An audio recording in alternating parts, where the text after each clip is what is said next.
থাকে দিনের বেলা।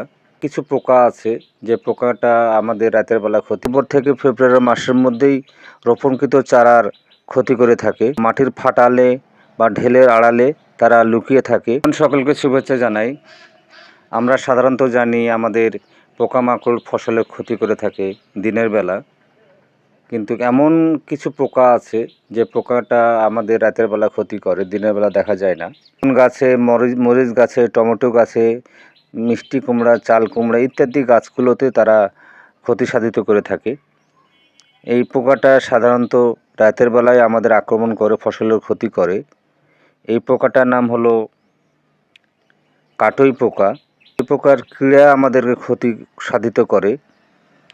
এরা সাধারণত অক্টোবর থেকে ফেব্রুয়ারি মাসের মধ্যেই রোপণকৃত চারার ক্ষতি করে থাকে। তরুণ ক্রীড়া পাতা খেয়ে পূর্ণ বর্ধিত হওয়ার পর মাটিতে বা মাটির ফাটালে বা ঢেলের আড়ালে তারা লুকিয়ে থেকে রাতের বেলা তারা ভূপৃষ্ঠে বের হয়ে আমাদের চারার ক্ষতি সাধিত করে।